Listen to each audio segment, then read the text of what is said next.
Olá a todas e todos, eu sou a Adriana Aguiar, editora trabalhista do Jota. Estamos gravando mais um episódio da série Além da Jornada 6 por 1. Hoje nós recebemos o advogado e assessor jurídico da CUT, José Emarlo Guercio, para tratar desse tema muito importante. Boa tarde, bem-vindo, doutor Emar. Boa tarde, Adriana. Prazer estar aqui com você para conversar sobre este tema. Eu queria falar um pouco sobre essa discussão do fim da escala 6 por 1 e a redução da jornada de trabalho ganhou muita força nos últimos meses no Congresso. Eu queria saber o que tem por trás desse debate atual, quais são os fatores que têm impulsionado essa discussão. Bom, a questão da jornada, ela é uma questão que sempre esteve presente, né, Adriana, nas reivindicações sindicais. Vamos lembrar que a Constituição de 88 já tem quase 4 décadas. E foi na Constituição que se conseguiu reduzir de 48 para 44 horas. Embora, na época, a reivindicação sindical fosse de 40 horas. Então, a discussão da jornada de 44 da Constituição de 88 para 40, ela vem sendo, digamos, uma reivindicação histórica e que algumas categorias, inclusive, chegaram a conquistar. Não é? Tem várias categorias que já praticam 40 horas semanais ou até menos. Né? Bom, junto a essa questão, acho que tem um mais contemporâneo, que é uma certa exaustão do trabalho, especialmente pelas escalas chamadas de escala 6 por 1. Então, o tema ele ganha uma proporção, eu acho, mais popular, digamos assim, a partir dessa referência de exaustão, né? Sobretudo para alguns setores, sobretudo para alguns tipos de trabalho, né? Recaindo também mais sobre mulheres, por exemplo, que, por exemplo, na área do comércio já vinham reivindicando escalas diferenciadas, porque acabam não tendo 2 dias para cuidar de si, da família. Então, esse tema ganhou uma grande proporção mais recentemente. Eu também acredito que tem a ver com a intensificação de determinados tipos de trabalho, né? Uma certa exaustão pela forma com que determinados trabalhos têm sido realizados, com jornadas muito exaustivas, e, de novo, a necessidade de compreender que nós já passamos, né, quase 4 décadas e que precisamos, novamente, reduzir das 44, no mínimo, para 40 horas. Perfeito. Do ponto de vista jurídico, existe algum obstáculo para extinguir a escala 6 por 1 na legislação trabalhista? Não tem obstáculo propriamente. O que nós temos uma configuração na Constituição brasileira de uma jornada máxima de 44 horas semanais e 8 horas diárias, não é? E a previsão de repouso semanal remunerado preferencialmente aos domingos. Essa é a prática que nós constituímos, digamos. Muitas categorias trabalham essas 4 horas que seriam, digamos, excedentes das 40, já em regime de compensação, naquilo que antigamente se chamava de jornada inglesa, né? Compensa as horas do sábado nas horas semanais. Isso faz com que a jornada diária seja superior a 8 horas, mas ainda inferior a 10, né? E não se trabalha sábado e nem domingo. Então, existe um conjunto de categorias que já não trabalha sábado e domingo em função da chamada escala inglesa ou jornada inglesa. Ainda assim, essas categorias, elas têm a pressão, digamos, de uma jornada diária superior a 8 horas. Então, do ponto de vista legal, o que nós precisaríamos? Ou de uma lei que parametrize para baixo, não é? Ou da própria Constituição, que então estabeleça o teto e depois estabeleça em lei, não é? Um regime de escala, ou uma combinação de determinados fatores, né? Como, por exemplo, uma legislação com um sistema de negociação coletiva que permita que as categorias possam adaptar a escala às suas realidades. Perfeito. Quais são os impactos concretos essa mudança poderia trazer para a saúde física e mental dos trabalhadores? Olha, tem muitos estudos sobre isso, né? A Fundacentro, por exemplo, tem estudos muito interessantes no caso brasileiro. A OIT tem divulgado estudos mundiais sobre essa questão, né? Sobre os impactos positivos de jornadas mais reduzidas na saúde mental e física das pessoas, né? Sobretudo em cidades como grandes metrópoles, como São Paulo, por exemplo, em que as pessoas, além das jornadas exaustivas, também demoram muito tempo no deslocamento até o trabalho, né? Embora mais contemporaneamente o teletrabalho, o home office tenha entrado um pouco nessa questão do deslocamento, mas, por outro lado, ele acarretou um outro problema, né? Que é o tempo excessivo de exposição ao trabalho sem o corte, né? Antigamente a gente trabalhava, saía de casa, ia para o trabalho, trabalhava, voltava para casa. Hoje o teletrabalho também rompeu um pouco essa dinâmica. Então, por muitos aspectos, jornadas excessivas têm acarretado maior exaustão física e mental. E, por outro lado, menos tempo para lazer, cultura, estudo. Então, todos os estudos, sob este ponto de vista humano, sob o ponto de vista familiar, sob o ponto de vista do que a pessoa, né, precisa realizar além do trabalho, eles têm sido importantes para demonstrar, né, que jornadas mais reduzidas são jornadas que compõem, sob o ponto de vista pessoal e familiar, uma melhor dinâmica de trabalho e de vida. Existem já experiências internacionais que trataram dessa questão da redução de jornada que podem servir de referência para o Brasil? Como têm sido essas experiências? Com certeza. Eu acho que se nós olharmos para os países capitalistas centrais, né, Europa, digamos assim, você vai ver práticas de jornadas bastante inferiores a 40 horas. Então, a França já tem uma jornada, por exemplo, de 35 horas, né? Bélgica, Holanda, são países que também reduziram suas jornadas abaixo de 40 horas e têm índices de produtividade alto, né? Você também tem, quando você viaja, especialmente para os países nórdicos, né?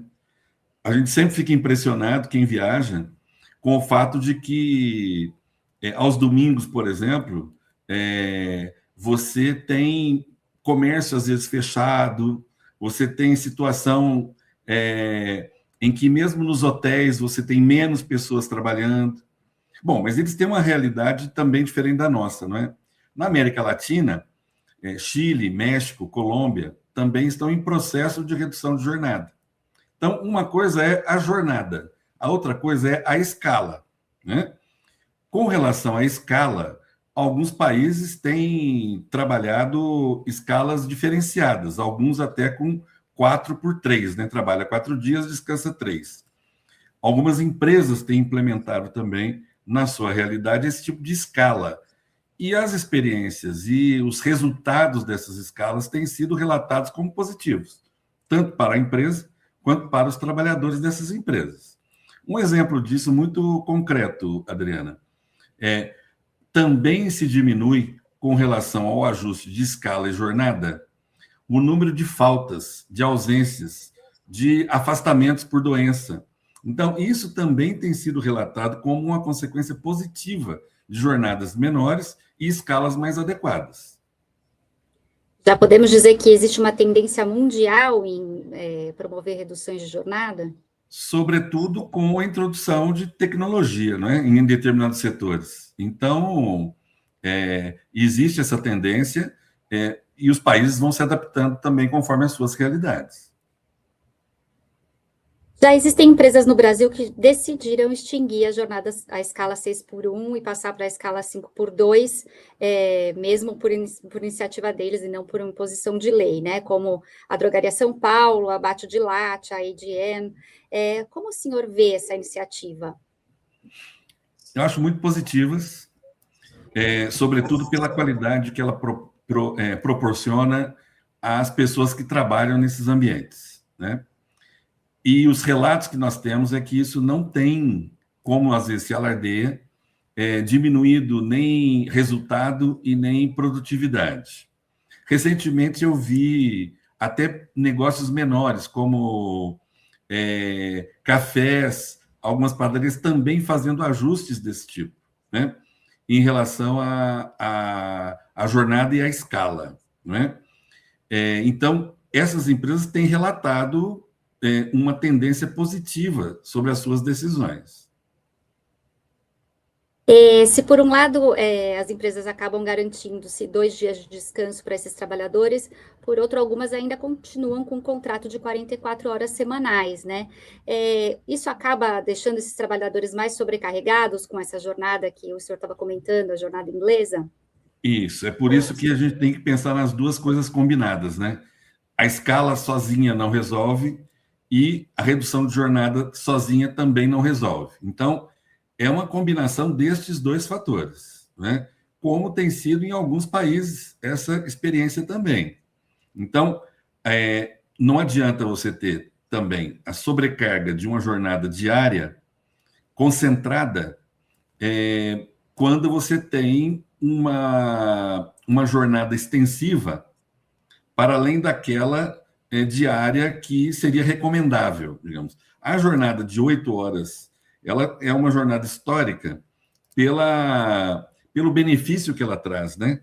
Do ponto de vista do tempo de trabalho, do tempo de lazer, do tempo de descanso, enfim. E elas foram depois combinadas com jornadas inferiores a 6 horas. Agora, há determinados setores da experiência brasileira e da experiência mundial que flexibilizaram essa jornada diária para componentes de ajuste semanal, né? Tendo em vista a organização do trabalho e, por exemplo, pessoas que precisam se movimentar, trabalhos intermitentes ou trabalhos que não podem parar, não é? Trabalho em hospital, por exemplo, que muitas vezes no Brasil tem jornadas diferenciadas de 12 por 36, não é? Então, há determinados setores que certamente vão precisar se adaptar. Mas o mais importante disso tudo é nós pensarmos, né, um momento importante de se pensar, que nós temos de novo uma necessidade de pensar trabalho e não trabalho, e, portanto, na saúde das pessoas, e não apenas no resultado de um determinado trabalho, né? E esse é um compromisso da sociedade como um todo. Na sua avaliação, o fim da escala 6x1 e a redução de jornada é viável a curto prazo no Brasil ou depende de uma transformação mais ampla nas relações de trabalho? Olha, ele é viável. Os estudos têm demonstrado que sim. Os estudos da Unicamp, por exemplo, o Diese fez estudos também, têm demonstrado que sim, que nós podemos promover uma redução de jornada e adequação de escalas. O Brasil ele já tem determinados setores que trabalham com jornadas inferiores a 44, né? E com bom nível de produtividade. Então, essa é uma questão. Ocorre que alguns setores, você pode dizer, num país do tamanho do Brasil, né, alguns setores terão mais facilidade de adaptar e outros menos facilidade de adaptar. E aí nós vamos para a segunda questão, que é como entram, então, as negociações coletivas nessa questão, né? E acho que isso em qualquer parte do mundo também aconteceu, né? O importante, me parece, é que nós tenhamos uma regra legal que valha para todos os setores.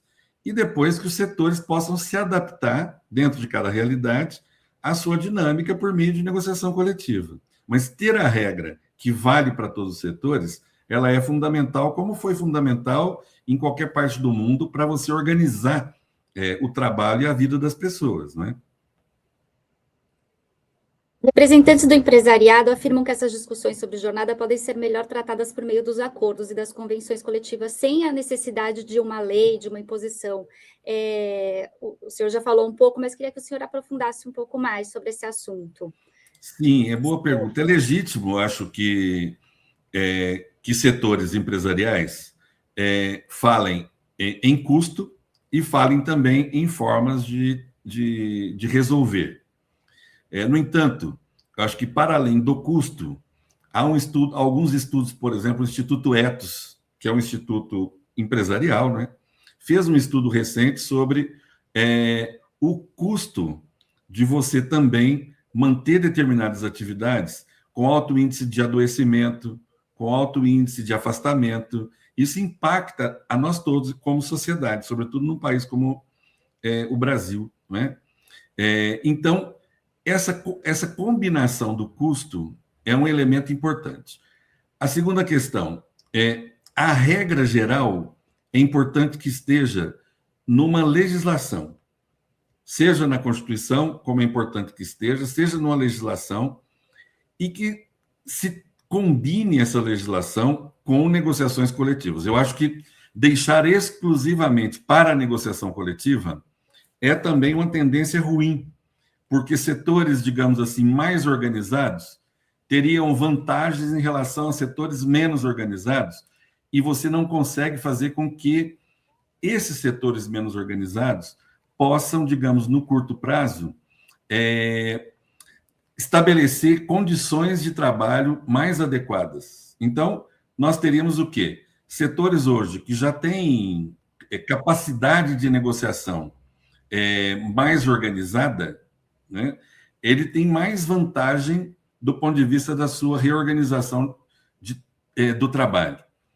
Então, eu penso que o inverso é que é a melhor forma de resolver. É você estabelecer o padrão. Qual é o padrão que nós, enquanto sociedade, hoje entendemos que está adequado para uma vida digna, saudável, para um trabalho de qualidade, né? E, a partir disso, que os setores possam se organizar em termos de escala, em termos de jornada, nas negociações coletivas, né? Eu acho que essa combinação é importante, mas ter uma regra legal e constitucional é também fundamental. Hoje existem diversos projetos de lei, PECs, em tramitação no Congresso para tratar do fim da jornada 6x1 e para reduzir a jornada a 40 horas semanais. A tendência é essa, né? A deixar em 40 horas semanais e talvez pensar num período de transição para essas empresas. Eu queria saber o que o senhor acha desse caminho. Bom, eu acho que é o caminho natural para que ele ocorra, né? Como eu disse, assim, a jornada de 48 horas, ela foi reduzida na Constituição de 88, depois de todo um processo.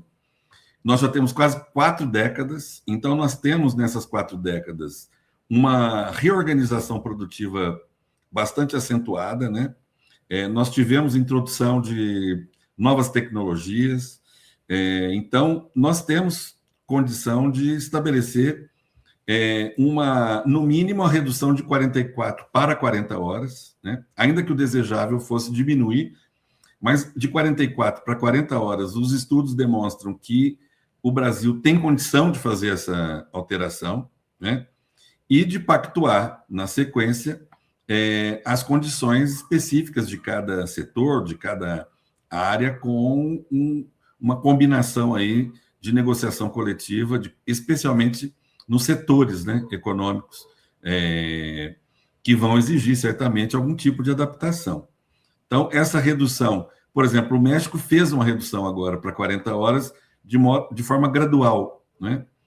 Alguns países têm diminuído, a Espanha fez uma proposta de reduzir de 40 para 37,5, mas, por exemplo, a média da jornada na Espanha já é 38 horas. Né? Embora não tenham ainda passado o projeto de lei na Espanha para essa redução, mas a prática das negociações já consta, né, uma jornada média de 38 horas. Então, essa é uma tendência, né, de jornadas em torno das 40 horas e uma reorganização dessas escalas de trabalho para um maior tempo, né, fora, né, da atividade produtiva, que tem sido saudável aí nas demais realidades. Perfeito, acho que o nosso tempo está acabando. Agradeço muito pela sua entrevista, foi muito importante para nós, agradeço demais. Eu que te agradeço, Adriana, e estamos à disposição. Um grande abraço. Obrigada, doutora Imar. Grande abraço.